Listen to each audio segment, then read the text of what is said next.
Hello बच्चों, तो आज हम लोग करेंगे डुअल नेचर को 30 मिनट्स के अंदर। तो शुरू से अंत तक पूरा वीडियो देखिएगा जिससे कोई भी टॉपिक आपका स्किप ना हो और एग्जामिनेशन में बहुत अच्छा परफॉर्मेंस कर पाएं। Welcome to Arvind academy channel. मैं हूं अरविंद सर, और सुपर इजी फिजिक्स के लिए अरविंद एकेडमी को सब्सक्राइब करना मत भूलिएगा। चलिए स्टार्ट करते हैं। ये रहा बेटा डुअल नेचर। इन 30 मिनट्स के अंदर इसको हम लोग करने वाले हैं। कई बच्चों को रहता है कि सर जो आप पढ़ा रहे हैं उसका पीडीएफ उनको मिल जाए, तो कोई दिक्कत की बात नहीं है। आप डाउनलोड कर लीजिए अरविंद एकेडमी ऐप को बेटा। इसका लिंक डिस्क्रिप्शन में मिलेगा। उसके बाद स्टोर सेक्शन में जाइएगा, वहां पर क्लास 12 फ्री पीडीएफ नोट्स आपको दिखाई पड़ेंगे। और वो सारे जो पीडीएफ्स हैं वो अनलॉक हैं। क्लिक करके डाउनलोड कर लीजिए, अपनी पढ़ाई के लिए इस्तेमाल कर लीजिए। आपके लिए मैंने अरविंद एकेडमी टेलीग्राम चैनल भी बना दिया है। यहाँ पर अपडेट्स और गाइडेंस मैं आपको देता हूँ, जिससे जितनी मेहनत आप कर रहे हैं उसका 100% रिजल्ट आपको मिल सके। और इंपॉर्टेंट इंफॉर्मेशन आपके लिए बेटा, मैंने आपके लिए शॉर्ट क्वेश्चन बनाए हैं। पीसीएम, पीसीबी ऐसे ही क्वेश्चन बोर्ड्स में आएंगे। साथ में फिजिक्स, केमिस्ट्री, मैथ्स, बायो अलग अलग, और पीसीएम भी एक साथ भी हैं। ऐसे ही क्वेश्चन बोर्ड्स में आएंगे। क्यों मैं ऐसा बोल रहा हूं? क्योंकि ये पिछले 10 साल की ट्रेंड एनालिसिस पर बेस्ड है, और साथ में मेरे 25 साल का टीचिंग एक्सपीरियंस इसमें लगा हुआ है। मैं ये नहीं कह रहा हूं कि डिट्टो क्वेश्चन आ जाएंगे, क्योंकि पेपर थोड़ी आउट कराया है, लेकिन इसी टाइप के आएंगे, ये पक्का है। अच्छी बात क्या है कि 20 से 25 क्वेश्चन पर चैप्टर है। आप इसको आसानी से लगा सकते हैं। फुली सॉल्व है, सोल्यूशन के लिए कहीं भटकना नहीं है, और 100% बोर्ड टारगेटेड क्वेश्चन है। ऐसे ही क्वेश्चन बोर्ड्स में आपके आते हुए आपको दिखेंगे। और एक और खुशखबरी क्या है कि जहां पर फिजिक्स का इन्वॉल्वमेंट है, जैसे पीसीएम में, पीसीबी में, वहां पर मैंने क्या किया है कि NCERT video solutions, class 12th physics के पूरी एनसीईआरटी की एक्सरसाइज और एग्जांपल्स के वीडियो सॉल्यूशन मैंने रिकॉर्ड कर दिए हैं आपके लिए सुपर इजी लैंग्वेज में। वो इसके अंदर मैं दे रहा हूं। अगर आपकी मेहनत करने की इच्छा हो तो शॉर्ट क्वेश्चन लगाकर ये एनसीईआरटी भी देख लीजिएगा, तो बहुत शानदार रिजल्ट आएगा। शॉर्ट रिजल्ट आ जाएगा। तो जो बच्चा शॉर्ट क्वेश्चन लेना चाहता है वो अरविंद एकेडमी ऐप को डाउनलोड कर लीजिए। उसके स्टोर सेक्शन में जाइएगा, वहां पर कई हेल्पफुल कोर्स आपको दिखेंगे, शॉर्ट क्वेश्चन भी दिखेगा। लेकर अपनी पढ़ाई को आगे बढ़ा सकते हैं। चलिए, जिस वजह से वीडियो बन रहा है यानी पढ़ाई का, करते हैं शुरू। किसी भी मेटल सरफेस से अगर आप इलेक्ट्रॉन को निकालना चाहते हैं, तो इलेक्ट्रॉन निकालने के लिए जो मिनिमम एनर्जी की रिक्वायरमेंट होती है उसे ही हम बोलते हैं वर्क फंक्शन। तो वर्क फंक्शन क्या है? वो मिनिमम एनर्जी जो लगेगा किसी मेटल से इलेक्ट्रॉन को निकालने के लिए। जो वर्क फंक्शन होता है किन चीजों पे डिपेंड करता है? एक तो नेचर ऑफ मेटल, मतलब किस चीज का मेटल है, एल्युमिनियम है, कॉपर है, जो फोटोसेंसिटिव मेटल्स होते हैं। और कंडीशन ऑफ इट्स सरफेस, कि मान लीजिए इसमें कोई आपने लेप लगाया हुआ है, कोई कोटिंग है, उस तरह पे भी ये डिपेंड करता है। इसको हम दिखाते हैं W0 से, या कई किताबों में 5 नॉट से। और इसको नॉर्मली हम मेजर करते हैं इलेक्ट्रॉन वोल्ट के अंदर। और फोटो इलेक्ट्रिक इफेक्ट क्या होता है बेटा? फोटो इफेक्ट होता है जब कोई सुटेबल फ्रीक्वेंसी की इलेक्ट्रोमैग्नेटिक वेव किसी फोटो सेंसिटिविटी मेटल पे पड़ती है, तो वहां से जब इलेक्ट्रॉन निकलते हैं, तो इस पूरे फिनोमिना को आप बोलते हैं फोटो इलेक्ट्रिक इफेक्ट, और निकले हुए इलेक्ट्रॉन को बोलते हैं फोटो इलेक्ट्रॉन्स। तो फिर से मैं रिपीट कर रहा हूं कि एक सुटेबल फ्रीक्वेंसी क्यों बोल रहा हूं? क्योंकि मिनिमम फ्रीक्वेंसी चाहिए होती है, जिसे थ्रेशोल्ड बोलते हैं, आगे समझेंगे। तो एक सुटेबल फ्रीक्वेंसी की इलेक्ट्रोमैग्नेटिक वेव जब किसी फोटो सेंसिटिव मेटल पे पड़ती है, तो वहां से इलेक्ट्रॉन इजेक्ट होता है। इस फिनोमिना को, इस इवेंट को फोटो इलेक्ट्रिक इफेक्ट, और निकले हुए इलेक्ट्रॉन को फोटो इलेक्ट्रॉन्स बोला जाता है। ये पूरी बात मैंने यहां लिख भी दी और समझा तो मैं रहा ही हूं आपको। अब क्या होता है कि 2-3 ऑब्जर्वेशन आपके कोर्स में है, अक्सर टीचर लोग इसको छोड़ देते हैं, तो मैं इसको जल्दी से बता देता हूं। पहला है हर्ट्स ऑब्जर्वेशन, आपके कोर्स में है। हर्ट्स आप कौन है? ये वही है जिन्होंने इलेक्ट्रिक मैग्नेटिक वेव का एक्सपेरिमेंट्स करके इन्वेंशन की थी, यानी इलेक्ट्रोमैग्नेटिक वेव एक्सपेरिमेंटली दिखाया था। तो जब ये इलेक्ट्रोमैग्नेटिक वेव का डिमॉन्स्ट्रेशन कर रहे थे या इन्वेंट कर रहे थे, उस समय ये इंडक्शन कॉइल से हाई वोल्टेज स्पार्क दो इलेक्ट्रोड्स के बीच में जनरेट करते थे। तो यहां पर इन्होंने क्या दिखा कि अगर हम एमीटर प्लेट के ऊपर अगर हम लैंप लगा दें, मान लीजिए लैंप है जो यूवी रेज निकाल रहा है, ये लैंप है जो एमीटर प्लेट के ऊपर अगर हम डाल दें, तो ये जो स्पार्किंग है ये ज्यादा आसानी से हो जाती थी। समझ में आया? अगर इसको नहीं लगाया था तो भी हाई वोल्टेज स्पार्किंग कर रहे थे वो अपने एक्सपेरिमेंट के दौरान। लेकिन जब एक यूवी बल्ब या यूवी रेज का सोर्स बल्ब आर्क लैंप था बेसिकली, वो अगर एमिटर प्लेट के ऊपर लगा दिया उन्होंने, तो जो स्पार्किंग है ज्यादा आसान हो गई। तो उन्होंने क्या क्या बोला कि फोटो इलेक्ट्रिक इफेक्ट इन्होंने 1857 में ही, 1887 में ही हर्ट्ज आपने देख लिया था। क्योंकि ये जो चीजें एमीटर प्लेट थी ना, एमीटर प्लेट से चार्ज, ये जो स्पार्क निकलने का मतलब है चार्ज पार्टिकल का निकलना। तो ये यूवी रेस डालने पे चार्ज पार्टिकल निकल रहे थे। तो बाद में पता चला कि जो चार्ज पार्टिकल थे वो बेसिकली इलेक्ट्रॉन थे, और क्योंकि 1887 में इलेक्ट्रॉनों की खोज नहीं हुई थी, है ना। तो ये बात समझ में आपकी आई होगी हर्ट्ज का ऑब्जर्वेशन। अब अगला ऑब्जर्वेशन है Helmholtz setup, Helmholtz and Leonard observation. तो हेल्महोल्ट्ज साहब ने क्या सेटअप किया, उन्होंने एक इलेक्ट्रोस्कोप लिया और उसके ऊपर एक जिंक प्लेट लगाई। इस जिंक प्लेट के ऊपर यूवी रेस फॉल कराई, और फिर क्या उन्होंने ऑब्जर्वेशन क्या किया, जब यूवी रेज इस पे पड़ी, अगर इलेक्ट्रोस्कोप की जो प्लेट है इनिशियली अगर निगेटिवली चार्ज थी तो वो अनचार्ज हो गई इस पे यूवी रेज डालने पर, और अगर इनिशियली अनचार्ज थी तो उसके बाद पॉजिटिवली चार्ज हो गई जब यूवी रेज डाली आपने, और अगर ये इनिशियली पॉजिटिव चार्ज थी तो और ज्यादा पॉजिटिव चार्ज हो गई। इससे उन्होंने ये कंक्लूड किया कि भाई ये जो जिंक प्लेट है उससे जो चार्ज पार्टिकल निकल रहे हैं वो निगेटिव चार्ज पार्टिकल हैं। तो निगेटिव चार्ज पार्टिकल निकल रहे थे कब, जब यूवी रेज डाल रहे थे। ये हेल्महोल्ट्ज साहब का सेटअप है, और ये ऑब्जर्वेशन उन्होंने किया कि यूवी रेज डालने पर जिंक प्लेट पर चार्ज पार्टिकल निकलना शुरू हो जाते हैं, जो बाद में पता लगा फोटो इलेक्ट्रॉन्स थे। अब दूसरा ऑब्जर्वेशन लियोनार्ड साहब ने इसी बात को आगे बढ़ाते हुए क्या किया कि इस सेटअप को, ये जो आपका पीला पीला मैंने बनाया, ये क्वार्ट्ज बल्ब है, एक इवैक्यूएटेड ग्लास ट्यूब समझ लीजिए, मतलब उसके अंदर वैक्यूम क्रिएट कर दिया है, और ये दो प्लेट्स डाल रखी, emitter and collector. Emitter plate उसको बोलते हैं जो एमिट करता है इलेक्ट्रॉन या चार्ज पार्टिकल, और कलेक्टर मतलब जो कलेक्ट करता है। तो यहां पर इन्होंने क्या किया, जब यूवी रे, और यहां पे इसको नापने के लिए माइक्रो एमीटर लगा दिया जिससे हम नाप सकें कि करंट फ्लो हो रही कि नहीं। तो जब यूवी रेस को इन्होंने एमीटर प्लेट के ऊपर फॉल कराया तो देखा कि करंट यहां पर मिलने लगी आपको, तो यूवी रेस अलाउड, तो करंट पास होने लगी। और जैसे ही इस यूवी रेस को डालना इस पर बंद किया, उन्होंने तुरंत क्या देखा कि आई बिकम जीरो, यानी करंट स्टॉप हो गई। इससे क्या कंक्लूड किया कि भैया यूवी रेस डालने पर एमीटर प्लेट से चार्ज पार्टिकल निकलते हैं, भाई तभी तो करंट मिल रही है, क्योंकि चार्ज पार्टिकल नहीं निकलेंगे, नहीं ट्रेवल करेंगे तो काहे की करंट। तो सम निगेटिव पार्टिकल्स आर एमिटेड, उन्होंने समझ गए थे क्योंकि निगेटिव मामला था ये, कुछ निगेटिव पार्टिकल एमिट कर रहे हैं। उस समय इलेक्ट्रॉन की खोज नहीं हुई थी इसलिए इसका नाम इलेक्ट्रॉन नहीं पड़ा, लेकिन निगेटिव पार्टिकल थे, ये पक्का हो गया। अब इसके बाद हेल्बर्ट्स एंड लियोनार्ड का ऑब्जर्वेशन एक और था कि अगर हमारी जो यूवी रेज हैं उनकी फ्रीक्वेंसी एक मिनिमम फ्रीक्वेंसी से कम है तो इसमें से कभी भी इलेक्ट्रॉन एमिट नहीं होते। उस मिनिमम फ्रीक्वेंसी को आप बोलते हो थ्रेशोल्ड फ्रीक्वेंसी, यानी जो यूवी रेस या जो रेडिएशन आप डलवा रहे हैं उसकी मिनिमम फ्रीक्वेंसी जो होगी, जो होने पर ही या उससे ज्यादा होने पर इलेक्ट्रॉन एमिट करेंगे, उसको बोलते हैं थ्रेशोल्ड फ्रीक्वेंसी। मेरे ख्याल से बात पकड़ में आपकी आई होगी। अब हम चलते हैं एक्सपेरिमेंटल स्टडी पर और तिकड़मबाजी सीखेंगे, बहुत सरल है। तो ये एक्सपेरिमेंटल सेटअप है जो बड़ा सा मैंने फोटो बना रखा है, देखिए क्या है। एक यहां पर लिया गया है इवैक्यूएटेड ग्लास ट्यूब। मैंने अभी आपको बताया इवैक्यूएटेड ग्लास ट्यूब का मतलब होता है ग्लास ट्यूब एक है जिसके अंदर वैक्यूम क्रिएट किया है, यानी एयर पार्टिकल भी नहीं मौजूद है, एयर मॉलिक्यूल भी नहीं मौजूद है, जिससे जब इलेक्ट्रॉन निकले तो एयर पार्टिकल से भी टकरा ना पाए। और ये यहाँ पे क्वार्ट्ज विंडो है, जैसे कि यहाँ पर हम जो सोर्स लगाएंगे, जो इलेक्ट्रोमैग्नेटिक वेव्स या यूवी रेज निकालेगा उसका ये सोर्स है, ठीक। दूसरा यहाँ एक फोटो सेंसिटिव मेटल या प्लेट डाल दी है, और दूसरी एक कलेक्टर प्लेट है। इसमें करंट नापने के लिए माइक्रो एम्पियर का एमीटर लगा दिया है, और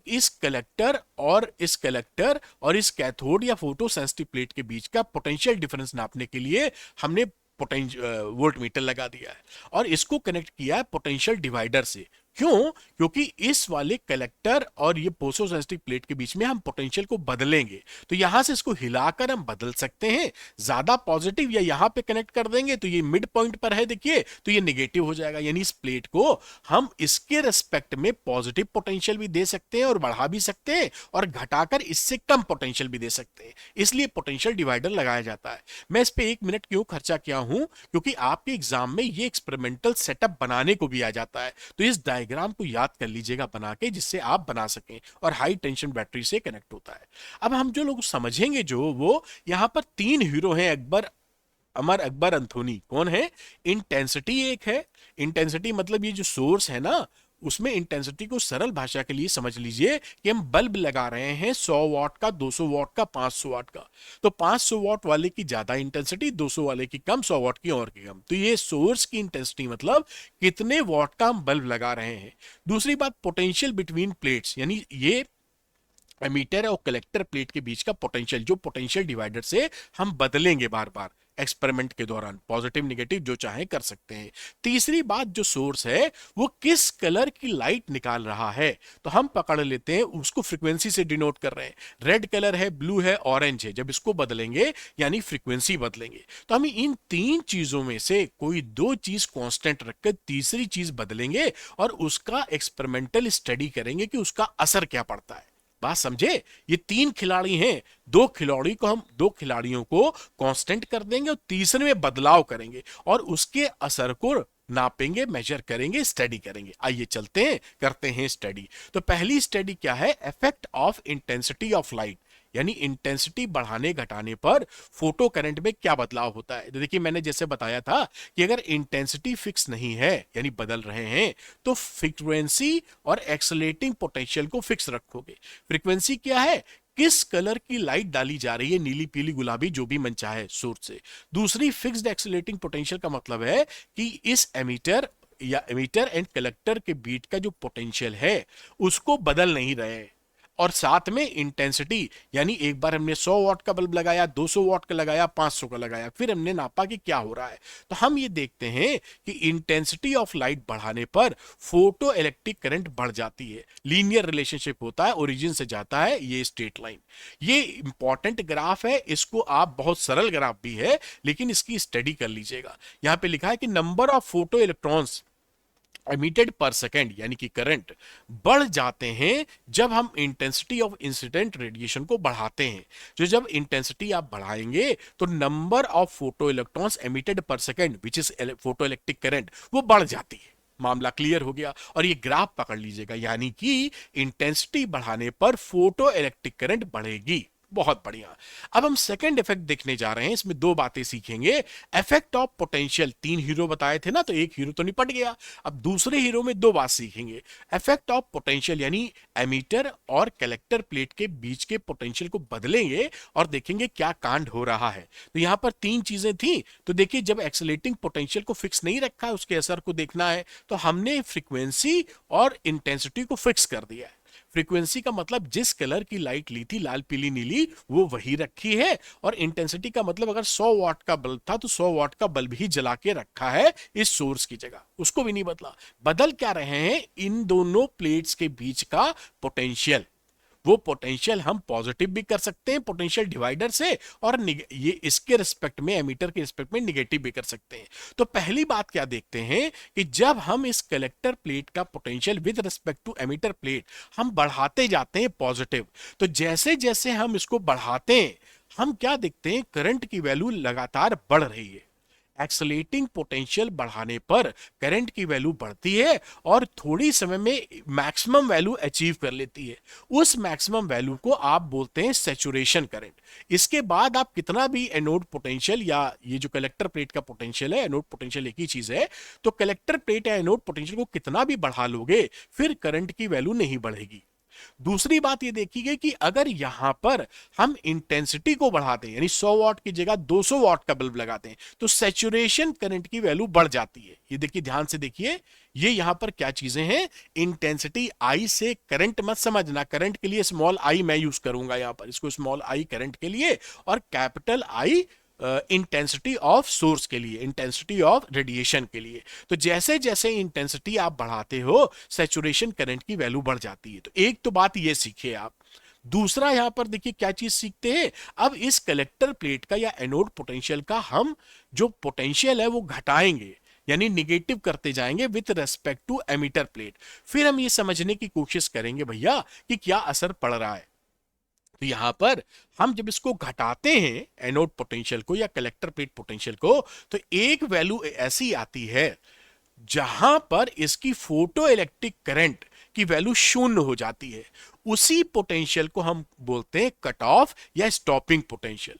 पोटेंशियल की नेगेटिव पोटेंशियल या पोटेंशियल की वो वैल्यू जहां पर फोटो इलेक्ट्रिक करंट की वैल्यू जीरो हो जाए is known as a stopping potential या कट ऑफ पोटेंशियल। ये मैंने लिख भी दिया, आप ठंडी दिमाग से पढ़ना चाहें तो, बाकी मैं समझा तो रहा ही हूं, आप बात समझे। अब यहां एक कानून और करते हैं कि डिफरेंट डिफरेंट इंटेंसिटीज के लिए, डिफरेंट डिफरेंट रेडिएशन की इंटेंसिटीज के लिए हम जानने की कोशिश करते हैं कि स्टॉपिंग पोटेंशियल पे क्या फर्क पड़ रहा है। तो हम ये देखते हैं कि stopping potential different different intensities के लिए एक ही होता है, यानी इंटेंसिटी बदलने से स्टॉपिंग पोटेंशियल पे कोई फर्क नहीं पड़ता। ये इसका क्या मतलब है भाई, स्टॉपिंग पोटेंशियल का मतलब है कि यहां पे जो इलेक्ट्रॉन जो काइनेटिक एनर्जी लेके जा रहे थे उसको आपने इतना पोटेंशियल दिया, पॉजिटिव नेगेटिव पोटेंशियल, कि नेगेटिव ये रिपल्शन हो गया कि ये यहां तक पहुंच ही नहीं पाया। इसका क्या मतलब है कि आपको जितना पोटेंशियल आप लगाएंगे, जितना वो उतने को रोकने में कामयाब हो गया, जिससे करंट जीरो हो गई, यानी कोई भी इलेक्ट्रॉन नहीं पहुंचा। इसका मतलब है कि जो काइनेटिक एनर्जी मैक्सिमम इलेक्ट्रॉन की थी वो भी आप रोक ले गए। ये इक्वेशन बन गई के मैक्स, यानी इस इलेक्ट्रॉन की maximum kinetic energy eV naught के बराबर हो गई। वी नॉट क्या है, stopping potential. V naught stopping potential, ये ई से मल्टीप्लाई कर देंगे तो एनर्जी हो जाती है Q, W equal to Q V, आपको ध्यान ही होगा इतना तो ये क्यू वी कर दिया तो एनर्जी बन गई। तो ये एनर्जी इसके रोकने के काम में आएगी, और के मैक्स तो होता ही है half M V max square. ये भी बात समझ गए, इफेक्ट ऑफ पोटेंशियल दोनों तरीके से। अब इसमें हम चलते हैं तीसरे हीरो की बात समझने, यानी कि फ्रीक्वेंसी की बात समझेंगे, फ्रीक्वेंसी ऑन स्टॉपिंग पोटेंशियल। तो पहली बात यह कि हमें किसी भी फोटो इलेक्ट्रॉन को एमिट कराने के लिए मिनिमम फ्रीक्वेंसी की जरूरत पड़ती है, उसको हम बोलते हैं थ्रेशोल्ड फ्रीक्वेंसी। अगर इससे कम की फ्रीक्वेंसी है तो हमारा फोटो इलेक्ट्रॉन निकलेगा ही नहीं, चाहे कितनी भी इंटेंसिटी आप लगा दो या कुछ भी कर दो, ठीक है। तो इंटेंसिटी ऑफ रेडिएशन हमने जो क्या था, इंटेंसिटी ऑफ रेडिएशन को एडजस्ट कर दिया फॉर सेम सेचुरेशन करंट के लिए, ऐसी इंटेंसिटी ली कि सेचुरेशन करंट सेम हो जाए। फिर फ्रीक्वेंसी को हमने बदला। जब हम फ्रीक्वेंसी को देखिए बढ़ाते जाते हैं, सपोज करिए, तो बढ़ाने पर हम देखते हैं कि जो एनोड पोटेंशियल है, रिटार्डिंग पोटेंशियल है कलेक्टर प्लेट का, वो भी बढ़ता जाता है। ये निगेटिव है लेकिन बढ़ता जाता है। तो फ्रीक्वेंसी बढ़ाने पर स्टॉपिंग पोटेंशियल बढ़ रहा है। इसका क्या मतलब है कि जो maximum kinetic energy photo electrons की है वो फ्रीक्वेंसी पे डिपेंड करती है। फ्रीक्वेंसी बढ़ाने पर के ई मैक्स बढ़ रहा है। ये हमने effect of frequency on stopping potential, frequency बढ़ाने पर स्टॉपिंग पोटेंशियल बढ़ रहा है, ये बात भी यहां से सीख ली। अब एक छोटी सी चीज और, कानून जो कि आपके एग्जाम में आता है। अब ये हम क्या कर रहे हैं, दो डिफरेंट मेटल्स के लिए, दो अलग अलग मेटल्स, मतलब सीजियम और जिंक समझ लीजिए, दो अलग अलग मेटल्स के लिए ग्राफ खींच रहे हैं। और ग्राफ किसके बीच में खींच रहे हैं बेटा जी, स्टॉपिंग पोटेंशियल और फ्रीक्वेंसी ऑफ इंसिडेंट रेडिएशन के बीच में। तो हम क्या देखते हैं कि ये जो वैल्यूज आएंगी जहां पर स्टॉपिंग पोटेंशियल जीरो हो रहा होगा, उस समय ये जो फ्रीक्वेंसीज हैं ये थ्रेशोल्ड फ्रीक्वेंसीज होती हैं, इसको पकड़ के रखिएगा। दोनों जो ग्राफ, यानी ये थ्रेशोल्ड फ्रीक्वेंसी का मतलब ये मिनिमम कट ऑफ फ्रीक्वेंसी चाहिए, तभी कोई इलेक्ट्रॉन निकल सकता है, उससे कम फ्रीक्वेंसी पर कोई इलेक्ट्रॉन कभी नहीं निकलेगा। दूसरी बात, जैसे जैसे आप फ्रीक्वेंसी बढ़ाते हो स्टॉपिंग पोटेंशियल लीनियरली इंक्रीज होता है। जैसे जैसे आप फ्रीक्वेंसी बढ़ाओगे, ये देखिए ये भी लीनियरली स्टॉपिंग पोटेंशियल बढ़ रहा है। और तीसरी बात जो यहां पे लिखी हुई है कि डिफरेंट मेटल्स के लिए दोनों ग्राफ पैरेलल होते हैं। पैरेलल होने का मतलब दोनों का स्लोप सेम होता है ना, और बट इनकी थ्रेशोल्ड फ्रीक्वेंसी अलग अलग होती है। तो ये ग्राफ किसके बीच में था, दो डिफरेंट मेटल्स के बीच में थ्रेशोल्ड फ्रीक्वेंसीज डिफरेंट होंगी लेकिन दोनों का स्लोप सेम होगा। ये बात पकड़िएगा, टेढ़े सवाल आएंगे तो बड़ा काम आएगा। बढ़िया, एक कदम आगे बढ़ते हैं, जो हमने पढ़ा है अब तक उसको एक बार रिवाइज कर लेते हैं, फिर आगे चलते तो बेहतर रहेगा। इफेक्ट ऑफ इंटेंसिटी में क्या देखा भाई, फ्रीक्वेंसी को फिक्स रखा, फिक्स पोटेंशियल रखा, इंटेंसिटी फिक्स नहीं रखी। तो रिजल्ट क्या रहा कि हमारी जो करंट थी, फोटो इलेक्ट्रिक करंट, वो इंटेंसिटी के प्रोपोर्शनल आ गई, यानी कि इंटेंसिटी बढ़ाने पर करंट बढ़ती है। दूसरा हम देख रहे हैं इफेक्ट ऑफ पोटेंशियल, इसमें हमने पोटेंशियल को वैरी किया लेकिन फिक्स्ड रखी, फ्रीक्वेंसी और इंटेंसिटी को फिक्स रखा। तीन चीजें देखी, एक तो आई इंक्रीज कर रही है with potential and reach saturation current, ये स्मॉल आई कर दो। करंट इंक्रीज करती है जब आप पोटेंशियल बढ़ाते हैं और सैचुरेशन करंट हो जाती है उसके बाद, ठीक है। कट ऑफ स्टॉपिंग पोटेंशियल वो वैल्यू होती है जिस पर जो करंट की वैल्यू है फोटो इलेक्ट्रिक वो जीरो हो जाए। तो रिटार्डिंग पोटेंशियल की वो वैल्यू जिस पे आपकी करंट, फोटो इलेक्ट्रिक करंट शून्य हो जाए। बाकी स्टॉपिंग पोटेंशियल इंडिपेंडेंट होता है इंटेंसिटी के, जो स्टॉपिंग पोटेंशियल था वो इंटेंसिटी बढ़ाने घटाने से नहीं चेंज हुआ, जबकि जो मैक्सिमम काइनेटिक एनर्जी है वो इंटेंसिटी पर डिपेंड करती है, पकड़े रहिए। तीसरी इफेक्ट ऑफ फ्रीक्वेंसी, तो बाकी फ्रीक्वेंसी फिक्स नहीं है लेकिन इंटेंसिटी वगैरह सब बाकी फिक्स कर दिया। तो एक चीज हमने सीखी कि थ्रेशोल्ड फ्रीक्वेंसी चाहिए, मिनिमम फ्रीक्वेंसी, उससे कम पर कोई फोटो इलेक्ट्रिक एमिशन नहीं होगा। दूसरा, जैसे जैसे फ्रीक्वेंसी आप बढ़ाएंगे स्टॉपिंग पोटेंशियल बढ़ेगा या maximum kinetic energy of the electron photo electrons बढ़ जाएगी। ये पूरा जो हमने पढ़ा था उसको रिवाइज कर लिया, आगे चलते हैं ये क्यों हो रहा है, कैसे हो रहा है, इसको समझेंगे। तो इससे above observation implied two important facts, अब जो ऑब्जर्वेशन हमको मिले ये दो इंपॉर्टेंट चीज बताते हैं कि हमारा जो मैक्सिमम काइनेटिक एनर्जी है वो फ्रीक्वेंसी के प्रोपोर्शनल होता है लेकिन इंटेंसिटी से इंडिपेंडेंट होता है। फोटो इलेक्ट्रॉन्स जो हैं उनका काइनेटिक एनर्जी फ्रीक्वेंसी पे डिपेंड करेगा, इंटेंसिटी से इंडिपेंडेंट है। और थ्रेशोल्ड फ्रीक्वेंसी से कम की फ्रीक्वेंसी है तो उस समय कोई एमिशन पॉसिबल नहीं है, उसी को थ्रेशोल्ड फ्रीक्वेंसी बोलोगे।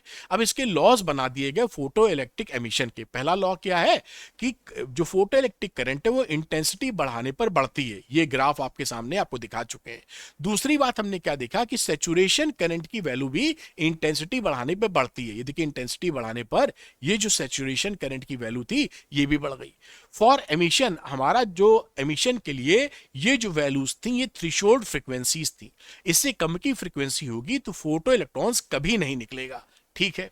अब अगली बात कि जो kinetic, maximum kinetic energy photo electrons की है वो फ्रीक्वेंसी पे डिपेंड करती है, जैसे जैसे फ्रीक्वेंसी बढ़ाते जा रहे हो उसका स्टॉपिंग पोटेंशियल बढ़ता जा रहा है। और दूसरी बात कि जो के मैक्स होता है वो इंटेंसिटी से इंडिपेंडेंट होता है, इंटेंसिटी कितनी ज्यादा है या कम है उससे के मैक्स पे कोई फर्क नहीं पड़ता। लास्ट बात या चौथी बात, ये एक इंस्टेंट प्रोसेस है, जैसे ही फोटोन या जैसे ही रेडिएशन क्या फोटोन हिट करता है मेटल को, फोटोसेंसिटिव मेटल को, खट से तुरंत इलेक्ट्रॉन निकल जाता है। उसमें जो टाइम लगता है 10⁻⁹ second which is very less, यानी ये प्रोसेस इंस्टेंट है। ये चार लॉज हो गए।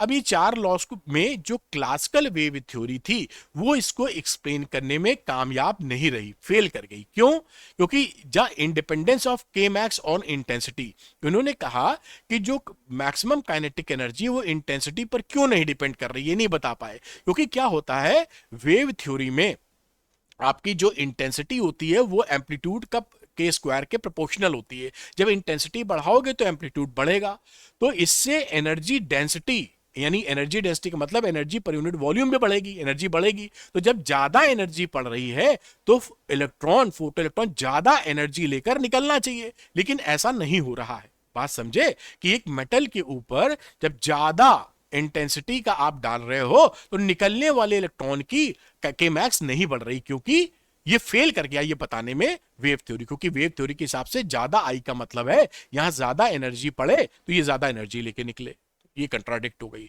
एग्जिस्टेंस ऑफ थ्रेशोल्ड फ्रीक्वेंसी, यहां पे क्या हुआ था एक्सपेरिमेंटली कि एक मिनिमम फ्रीक्वेंसी मिल गई थी जिससे नीचे कोई निकल ही नहीं रहा था। जबकि वेव थ्योरी में क्या है कि भाई अगर अभी नहीं निकला है तो आप 1 घंटे के लिए, 1 दिन के लिए, 1 साल के लिए छोड़ दीजिए, धीरे धीरे रेडिएशन पड़ेगा और जब इसको एनर्जी मिल जाएगी तो इलेक्ट्रॉन निकल आएगा। जैसे धूप में कुर्सी डालते हो, मान लो ठंड की धूप है तो तुरंत 2 मिनट में कुर्सी गर्म नहीं होती, लेकिन धूप निकली है तो घंटे भर में गर्म हो जाएगी, 2 घंटे में गर्म हो जाएगी, लेकिन यहां तो गर्मी नहीं हो रही, निकल ही नहीं रहा इलेक्ट्रॉन, ये भी फेल कर गए समझाने में। तीसरी बात, ये भैया इंस्टेंटेनियस प्रोसेस कैसे हो गया, क्योंकि इसके ऊपर वेव थ्योरी के हिसाब से ये वेव फ्रंट पड़ेंगे, तो वेव फ्रंट तो पूरे मेटल को धीरे धीरे एनर्जी देगा, तो धीरे धीरे एनर्जी लेने के बाद जो इलेक्ट्रॉन निकल रहा है वो सट से कैसे निकल रहा है, इट विल एक टाइम लगना चाहिए उसको। ये मैंने बहुत ही शानदार तरीके से आपको बातें बता दी। अब इन बातों को निपटाने के लिए, समझाने के लिए आइंस्टाइन साहब आ गए, जिनको 1905 में ये थ्योरी दी इन्होंने और 1921 में नोबेल प्राइज भी पाए। तो उनकी थ्योरी के ऊपर 4 पॉइंट बेस्ड हैं, पहले वो समझ लेते हैं आइंस्टाइन की थ्योरी पे जो फोटो इलेक्ट्रिक इक्वेशन निकलेगी। पहली चीज उन्होंने क्या बोला कि भैया ये जो कांड हो रहा है ये इंटरेक्शन ऑफ टू पार्टिकल्स है, एक पार्टिकल है फोटोन रेडिएशन का और जाके इलेक्ट्रॉन से भिड़ रहा है, तो ये इंटरेक्शन बिटवीन टू पार्टिकल है। दूसरी बात कि जब भी हम किसी मेटल से इलेक्ट्रॉन को निकालने की कोशिश करते हैं तो हमको मिनिमम एनर्जी देनी पड़ती है which is required to work function, क्योंकि इलेक्ट्रॉन उस मेटल में रिस्ट्रेन होता है, मेटल खुद उसको खींच रही होती है, तो इसलिए हमको कुछ एनर्जी लगेगी। तीसरी बात कि जो photon incident photon H new energy देगा उसके 2 पार्ट में उसकी खपत होगी। पहला क्या, ये बाउंड इलेक्ट्रॉन वर्क फंक्शन के बराबर एनर्जी लेगा जो बाहर निकलने में काम आएगी, उसके बाद जो एनर्जी बचेगी वो उसकी काइनेटिक एनर्जी के फॉर्म में चली जाएगी। तो जो एनर्जी के 2 इस्तेमाल हुए, एक तो वर्क फंक्शन में और दूसरा काइनेटिक एनर्जी में, ठीक है। अब इसी बात को देखते हुए उन्होंने इक्वेशन बना दी और कहा कि भाई जो फोटोन गिरते हैं इस मेटल प्लेट पर वो उनमें से केवल 1% यानी 100 अगर गिर रहे हैं तो केवल 1 इस काबिल होता है कि फोटो इलेक्ट्रॉन्स निकाल पाए। और यहां पर देखिए एच न्यू क्या था, जो एनर्जी ऑफ फोटोन था जो फॉल किया वर्क फंक्शन में गया, इसका एक पार्ट और के मैक्स में गया, इसी को आप बोलते हैं आइंस्टाइन की इक्वेशन। तो के मैक्स, ये के मैक्स की वैल्यू हो गई और H nu minus nu naught half M V max square, this is the Einstein photo electric equation. और दूसरी भी वही है, जब हम यहां पर इतनी ही फ्रीक्वेंसी डालें कि जितना की वर्क फंक्शन जितना हो, कोई काइनेटिक एनर्जी ना हो, तो डब्ल्यू नॉट को एच न्यू नॉट लिख सकते हो। तो these 2 equations are known as a Einstein photo electric equation. अब 4 जो इन्होंने बातें रखी उसके बेसिस पे समझाना शुरू किया कि ये जो इसमें एक्सपेरिमेंटल रिजल्ट थे उसका एक्सप्लेनेशन क्या है। तो पहली बात उन्होंने कही explanation of effect of intensity. उन्होंने कहा जब आप इंटेंसिटी बढ़ाते हो तो इसका मतलब है नंबर ऑफ फोटॉन्स बढ़ा रहे हो, ये जो रेडिएशन है उसमें फोटोनों की संख्या बढ़ा रहे हो, तो ज्यादा फोटोन अब मेटल से टकराएंगे तो ज्यादा नंबर ऑफ इजेक्टेड इलेक्ट्रॉन पैदा होंगे, इसकी की वजह से इंटेंसिटी बढ़ाने पर फोटो इलेक्ट्रिक करंट बढ़ रही है, ये एक्सप्लेन हो गया। दूसरी बात उन्होंने कही कि ये जो इक्वेशन मैंने दी है फोटो इलेक्ट्रिक इक्वेशन, इसमें अगर न्यू की वैल्यू न्यू नॉट से कम हो जाती है तो ये पूरा टर्म के मैक्स आपका निगेटिव हो जाएगा। और काइनेटिक एनर्जी निगेटिव मीनिंगलेस है, फालतू की बात है, कभी हो नहीं सकता, क्योंकि kinetic energy half M V square होती है, या तो 0 होगी या पॉजिटिव, तो ये मीनिंगलेस हो जाएगी, ये एब्सर्ड बात हो जाएगी, तो ऐसा पॉसिबल नहीं है, थ्रेशोल्ड फ्रीक्वेंसी का एग्जिस्टेंस होगा। तीसरी बात एक्सप्लेनेशन ऑफ काइनेटिक एनर्जी। अब इस इक्वेशन के तहत देखिए H nu minus H nu not में अगर आप न्यू बढ़ा दोगे तो ये पूरा एक्सप्रेशन जाएगा बढ़, पूरा एक्सप्रेशन क्या है, काइनेटिक एनर्जी, यानी के मैक्स जो होती है वो आपकी डिपेंड कर रही है इंसिडेंट फ्रीक्वेंसी पे, जितनी फ्रीक्वेंसी आप डालोगे के मैक्स बढ़ जाएगा। अगली बात कि जब आप इंटेंसिटी बढ़ाते हो तो नंबर ऑफ इंसिडेंट फोटोन की संख्या बढ़ती है, ना कि एक फोटोन की एनर्जी, इसलिए ये जो मैक्सिमम काइनेटिक एनर्जी है वो इंटेंसिटी से इंडिपेंडेंट होती है।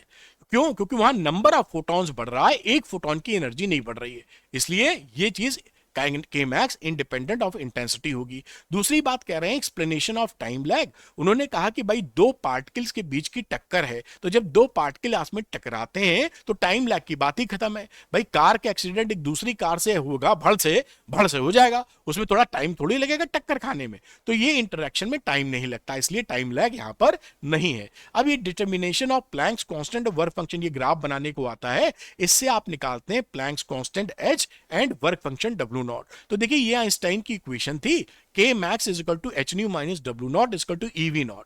अब इस वाली इक्वेशन को आप ई से इलेक्ट्रॉन के चार्ज से डिवाइड मार दिए तो V naught is equal to H upon E ये into nu, minus W naught upon E. इसी को इसको वाई एक्सिस पे प्लॉट कर लियो, स्टॉपिंग पोटेंशियल को देखिए, और यहां पर न्यू को हमने प्लॉट कर दिया है एक्स एक्सिस पे। तो ये क्या हो जाएगा, Y equal to X plus C से कंपेयर किया तो this is slope H upon E. अब इसमें स्लोप निकाल लीजिए, स्लोप ये क्या हो गया, डेल्टा वी, और ये हो गया डेल्टा न्यू।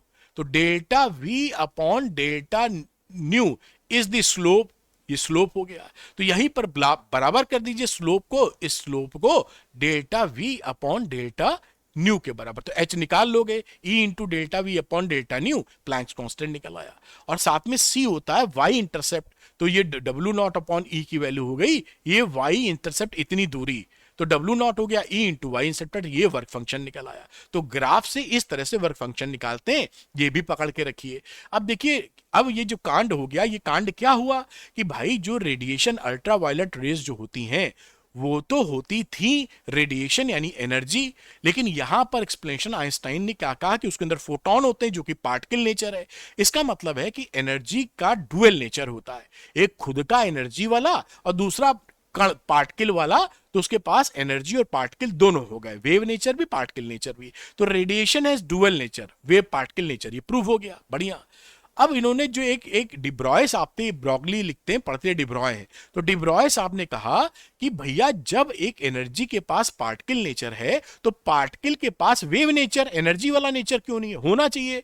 क्योंकि ये पार्टिकल ऑफ वेव जो नेचर को, जो ये नेचर है जिसको भगवान कह देते हैं हम लोग जनरल भाषा में, वो उसको सिमेट्री पसंद है।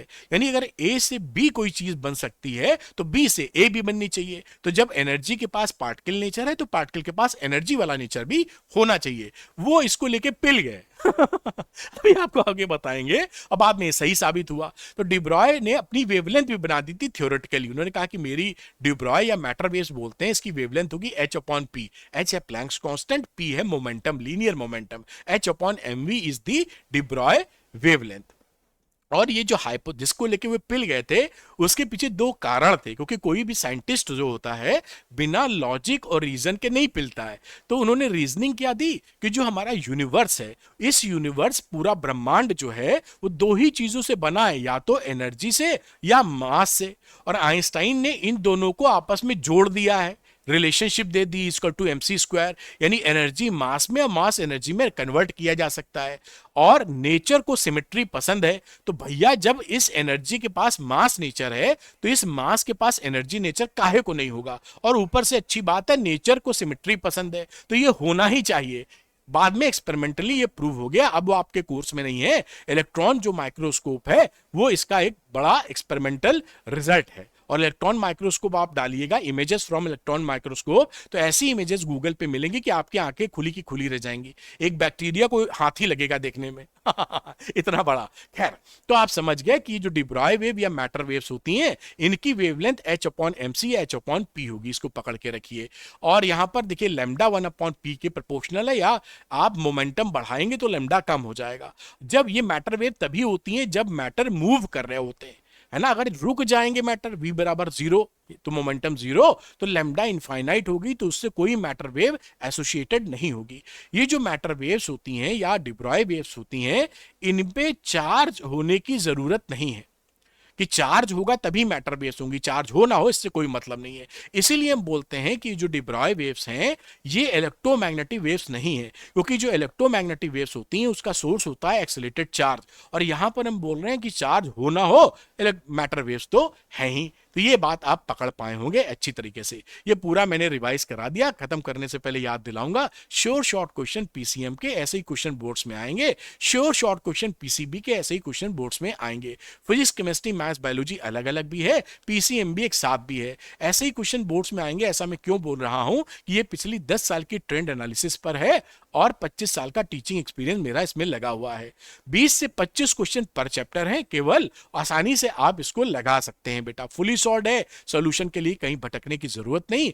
100% बोर्ड टारगेटेड क्वेश्चन है, तो एकदम एग्जाम में जैसे पूछे जाते हैं वैसे ही क्वेश्चन इसके अंदर है। और खुशखबरी क्या है कि जहां पर फिजिक्स का इन्वॉल्वमेंट है जिन कोर्सेज में, वहां मैंने NCERT video solution, class 12th NCERT जो फिजिक्स की है उसकी जितनी एक्सरसाइज और जितने एग्जाम्पल्स हैं उन सब का वीडियो सॉल्यूशन रिकॉर्ड कर दिया है सुपर इजी लैंग्वेज में, जो मैंने दे दिया है। अगर आप मेहनत ज्यादा करना चाहें या जाग जाएं तो श्योर शॉर्ट क्वेश्चन सबसे पहले लगा के खत्म कीजिए, और समय बचा सके तो एनसीईआरटी भी देख लीजिएगा, बहुत धांसू रिजल्ट आएगा, श्योर शॉर्ट रिजल्ट आएगा। तो श्योर शॉर्ट रिजल्ट लेने के लिए श्योर शॉर्ट क्वेश्चन लगाइए, अरविंद एकेडमी ऐप को डाउनलोड कर लीजिए, उसके स्टोर सेक्शन में जाइएगा, वहां पर कई हेल्पफुल कोर्स आपके लिए दिखाई पड़ेंगे, श्योर शॉर्ट क्वेश्चन भी वहां दिखेगा। श्योर शॉर्ट क्वेश्चन लेकर अपने रिजल्ट को श्योर शॉर्ट कर लीजिए। Thank you very much for watching this video.